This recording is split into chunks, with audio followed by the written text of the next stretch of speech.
ঠেলায় পড়লে বিড়াল গাছে ওঠে কিনা সেটা তর্কের বিষয়, কিন্তু মরণের খবর শুনে ডোনাল্ড ট্রাম্প গাছে কেন সমুদ্রেও ঝাঁপ দিতে পারে।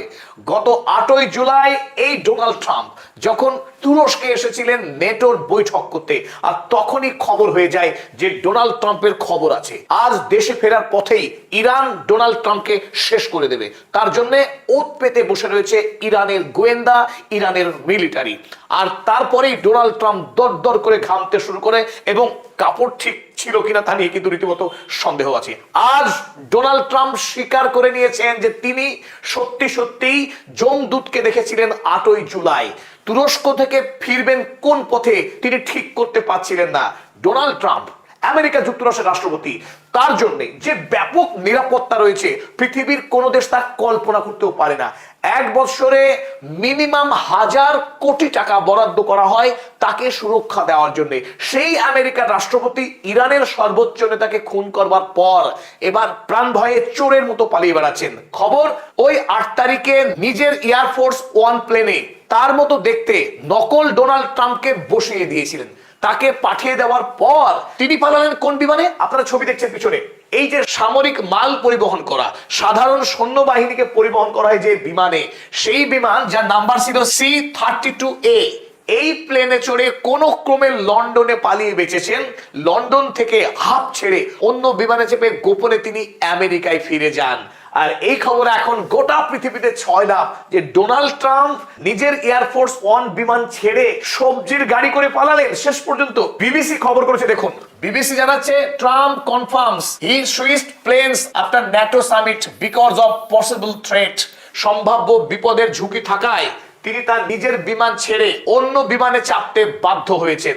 তাই আমেরিকাকে আপাত দৃষ্টিতে মহাপরাক্রমশালী অপরাজেয় মনে হলেও আমেরিকা যে এই মুহূর্তে ইরানের কাছে যাচ্ছে তাই ভাবে হেরেছে, এমনকি ডোনাল্ড ট্রাম্প নিজেও সুরক্ষিত বলে ভাবতে পারছেন না। এই খবরে কিন্তু দারুণ মজা নিচ্ছে বিশ্ববাসী। দ্বিতীয় গুরুত্বপূর্ণ খবর দেখে নেবো এবার। আব্রাহাম লিঙ্কন, আমেরিকার সেই শক্তিশালী যুদ্ধ জাহাজ, যে যুদ্ধ জাহাজকে পাঠানো হয়েছিল ইরান জয় করতে, এলাম দেখলাম জয় করলাম, এই স্পিরিট নিয়ে যে মার্কিন নৌসেনারা এসেছিল আব্রাহাম লিঙ্কন জাহাজে, সেই সৈনিকরা এবার হতাশায়, গ্লানিতে, দেশে না ফিরতে পারার যন্ত্রণায়, অপরদিকে মাথার উপরে বন বন করে ঘুরছে ইরানের ড্রোন আর মিসাইল। অতএব শেষ পর্যন্ত নিজেরা এবার কামড়া কামড়ি করে মরছে মার্কিন নৌসেনারা। আজকে টাটকা খবর, আমেরিকার এই আব্রাহাম লিঙ্কন যুদ্ধ জাহাজের নৌসেনারা নিজেদের মধ্যে এমন লড়াই করেছে 7 জন মার্কিন সেনা স্পট ডেড। 7 জন মার্কিন সেনা আব্রাহাম লিঙ্কন যুদ্ধ জাহাজে নিজেরা মারামারি করে মারা গিয়েছে। কি করুণ পরিস্থিতি আমেরিকার সৈন্যবাহিনীর, মনোবল ভেঙে শেষ। ইতিমধ্যেই তারা তো খবর পাচ্ছে কুয়েত এবং বাহরাইনের যত মার্কিন সেনা ছিল তাদেরকে উড়িয়ে নিয়ে যাওয়া হয়েছে ইসরায়েল কিংবা ইউরোপের অন্য দেশে। সেখানে মার্কিন যে রণতরী আব্রাহাম লিঙ্কন তা এখন ভারত মহাসাগরে অবস্থান করছে। যদি তাদেরকে প্রয়োজন হয় ইরান যুদ্ধে ব্যবহার করবে ডোনাল্ড ট্রাম্প। এদিকে তাদের এই যুদ্ধ জাহাজে আসার সময় 359 দিন অতিক্রান্ত হয়েছে, তার মানে 1 বছর ছুঁই ছুঁই অবস্থা। এতদিন ধরে দেশের বাইরে ইরান যুদ্ধে যুক্ত থাকার ফলে তাদের মনোবল একেবারে শেষ।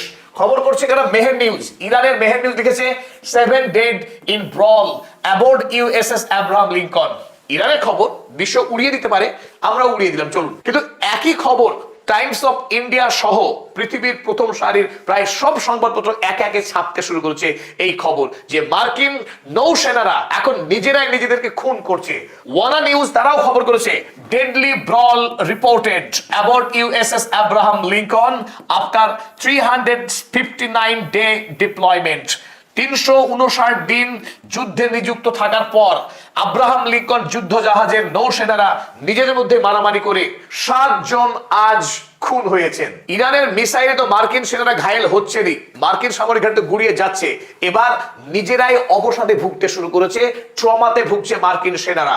আর এটাই হয় যে কোনো পরাজিত দেশের সঙ্গে, যখন যুদ্ধে পরাস্ত হয় তাদের যে শক্তি, যে মনোবল, সেই মনোবলটাও শেষ হয়ে যায়। আর এই ঘটনাই ঘটছে এখন সেই হলিউড সিনেমায় দেখা সেই বিখ্যাত প্রকাণ্ড শক্তিশালী মার্কিন সেনারা এখন বালির বাঁধের মতো, তাসের ঘরের মতো ভেঙে পড়ছে। আব্রাহাম লিঙ্কন যুদ্ধ জাহাজে মার্কিন সেনা সেনাদের মৃত্যুর ঘটনা ঘটেছে গতকাল অর্থাৎ 11ই আগস্ট। যদিও আমরা আজকে এই খবর জানতে পেরেছি, পৃথিবীর অধিকাংশ খবরের কাগজ আজকেই ছেপেছে এই কথা। ওদিকে যখন তুরস্ক, সৌদি আরব এবং পাকিস্তান নেটোর মতো চুক্তি সম্পাদন করছে যাতে করে অন্য কোনো দেশ তাদেরকে আক্রমণ না করতে পারে, বিশেষ করে সৌদি আরব, তারা এখন বিদেশের বাজারে তেল রপ্তানি করতে পারছে না। গত 40 বছরের ইতিহাসে এই প্রথম সৌদি আরব থেকে আমেরিকায় কোনো তেল গিয়ে পৌঁছচ্ছে না, এবং 1983 সালের পর এই প্রথম আমেরিকায় যে তেল মজুদ থাকে 300 মিলিয়ন ব্যারেল, সেই তেলের মজুদ কিন্তু নিচে নামতে শুরু করেছে।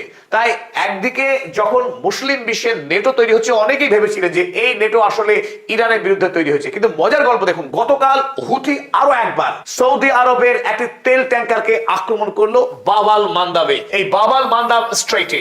যদিও অনেকেই মনে করেছিল যে ইরানের বিরুদ্ধে এবার সৌদি আরব, পাকিস্তান এবং তুরস্ক ঝাঁপিয়ে পড়বে, কারণ এই হুথি আসলে ইরানেরই বাহিনী, ইরানের নেতৃত্বেই সৌদি আরবকে আক্রমণ করছে। তাই সৌদি আরব বাঁচার জন্য এবার ইরানের বিরুদ্ধে যুদ্ধে যাবে আমেরিকাকে সঙ্গে নিয়ে, কিন্তু সেটা মোটেই হবার নয়। যদিও এই আক্রমণে, হুথির আক্রমণে গতকাল 6 জন নাবিকের মৃত্যুর খবর পাওয়া গেছে এখনো পর্যন্ত, যার মধ্যে 3 জন ছিলেন পাকিস্তানের নাগরিক। গত 6 আগস্ট থেকে হুথি লাগাতার আক্রমণ চালাচ্ছে সৌদি আরবের উপরে। গত 6 আগস্ট নাজরানে আক্রমণ চালিয়েছিল হুথি, সেখানে 11 জন মানুষের মৃত্যু হয়েছিল। 9 আগস্ট জাজানে আরামকোর তেল রিফাইনারিতে আক্রমণ চালিয়েছিল হুথি, সেই আক্রমণ ছিল ভয়াবহ। এমনকি আল জুবাইলে ওই একই দিনে 9 আগস্ট আক্রমণ চালানো হয় ইন্ডাস্ট্রিয়াল সিটিতে এবং গ্যাস ফ্যাসিলিটিতে। এতগুলো আক্রমণ চালিয়ে যাচ্ছে, হুথি কিন্তু আক্রমণ বন্ধ করেনি। তাই নেটো জোট হবার পরেও হুথি যে ভয় পাবে সৌদি আরবকে আর আক্রমণ করবে না, এমন ঘটনা কিন্তু ঘটছে না, আক্রমণ অব্যাহত। কিন্তু সব থেকে যেটা তাৎপর্যপূর্ণ বিষয়, এই হুথির যারা পৃষ্ঠপোষক গুরু, সেই ইরানের সাথে পাকিস্তান তার কূটনৈতিক সম্পর্ক, সামরিক সম্পর্ককে আরো মজবুত করছে, আরো গভীর করছে। সেই ছবি চলুন আমরা এবার দেখি। পাকিস্তানের স্বরাষ্ট্রমন্ত্রী মহসিন নাকভি গতকাল ইরানের রাষ্ট্রপতি মাসুদ পেজেশকিয়ানের সঙ্গে একটি বৈঠক সম্পন্ন করলেন, এবং সেই বৈঠকে দুই দেশ জানিয়েছে যে তাদের মধ্যে সম্পর্ক অত্যন্ত মজবুত, এবং আগামী দিনে ইরান এবং পাকিস্তান তাদের এই সম্পর্ককে আরো বহুদূর এগিয়ে নিয়ে যেতে দৃঢ় প্রতিজ্ঞ।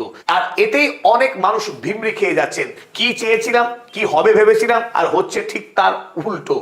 সৌদি, পাকিস্তান, তুরস্ক মিলিত হয়ে ইরানকে জব্দ করবে, টাইট করবে, নাকি ঘুরিয়ে আবার ইরান আর পাকিস্তান তারা বন্ধুত্ব, এ দোস্তি হাম নেহি ছোড়েঙ্গে, এই যে গল্প, তাতে কিন্তু গোটা মধ্যপ্রাচ্য এখন দিশেহারা, তারা কিছুই বুঝতে পারছে না আসলে ঠিক হচ্ছেটা কি। অন্যদিকে অবশ্য শত্রুপক্ষ বসে নেই।